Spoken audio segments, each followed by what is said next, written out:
Hi students, and welcome to the latest HSC Chemistry video in the production of materials topic. And today we're going to be looking at ethanol. Now this is the beginning of the third section in the production of materials, and ethanol is really the focus of the potential for other materials to replace some of those very important materials and also fuels that we get from petrochemicals. Now we know that they're a non-renewable source and they will run out. So in this section we're going to be looking at some of the renewable resources that we might be able to derive from plants, for example, and the most important of those is ethanol. As a result, ethanol gets a little section of its own. So the first thing that's very important are the uses of ethanol, and we need to, I guess, just identify a couple of those first of all. Some major uses is firstly that it can actually be turned into ethene. Now, the first section of production of materials was all about looking at ethene and its potential as a starting monomer for some very important plastics, very important polymers. So ethanol itself can actually be used to source ethene or ethylene through dehydration, and I'll give you a look at that reaction in just a few moments. Ethanol is also a very important solvent. Whilst water is the top solvent, it occupies number one in our list of solvents, ethanol will be close to number two. And the reason for that is it has both a polar and a non-polar region that enable it to dissolve polar and non-polar substances, at least to be involved in increasing the solubility of certain non-polar substances in mixtures of water. So its solvent capacity is another important use of ethanol. And finally, ethanol itself can also be used as a fuel and therefore replace some of those longer chain hydrocarbons. We know perhaps, or we may know, that ethanol is already an additive that's included in some types of petroleum products, although at this stage our cars are not designed to cope with very high percentages of ethanol. But that's a story for another time. For today, we want to just kind of have a little bit of a look at the relationship between ethanol and ethene. So the first thing I said was that one use of ethanol is that it can be used to convert directly to ethene. And you can see these are two carbon structures, and the only difference between them is either the presence of the double bond in ethene or the presence of the functional group, which is the hydroxy group, which is the indicator of alcohols or alkanols. And we can, I guess, from this particular group, find ways of getting both from ethene to ethanol and also ways of getting from ethanol back to ethene. In fact, it's the same catalyst in each case that does this. We generally choose, say, sulfuric acid.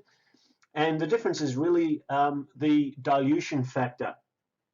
When we're going from ethene to ethanol, we want to add water across, so we're going to add an H on this side and an OH on this side, and therefore we need dilute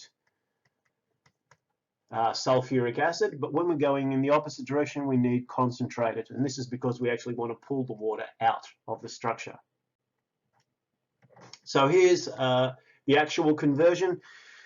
When we add water to the ethene, then we can produce ethanol. Now this is a very important reaction. It's known as hydration, and obviously if you're hydrated, you've got plenty of water. If you're dehydrated, you don't have much water, and therefore the hydration reaction is the addition of water in. So this is the hydration reaction. And of course coming the other way is the dehydration reaction, and you can see those right here. So just to walk you through this process in a little bit more detail, to hydrate ethene, you need to add a water molecule, and you also need to do that in the presence of dilute sulfuric acid.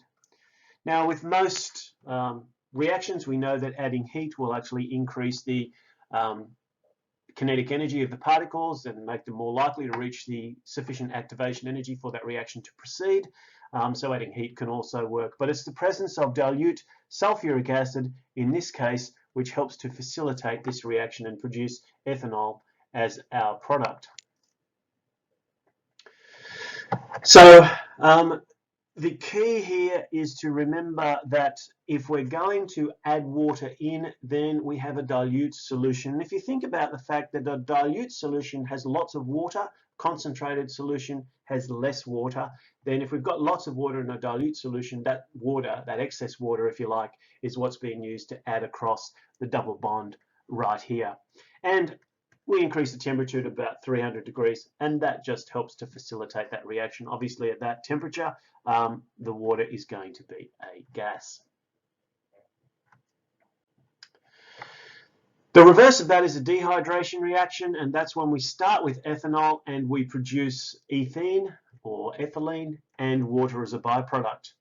In this case, it's concentrated sulfuric acid that is used, and again, heat can help to facilitate this reaction. But it's the ratio of water to sulfuric acid that's very important in this particular reaction.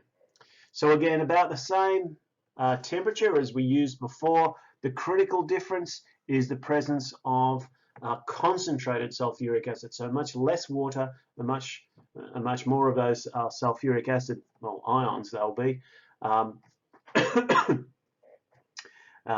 in order to make sure that this reaction will proceed.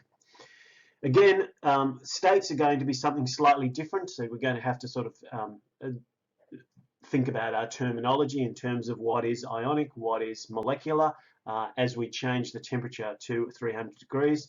But the key here is to remember that the difference is in the ratio of sulfuric acid to water. If it's dilute sulfuric acid, we've got lots of water, we're going to add that across the double bond. If it's concentrated, then we don't have a lot of water, so that water is actually going to come out and dilute the sulfuric acid, if you like, and that will facilitate the dehydration of ethanol. Thanks for watching.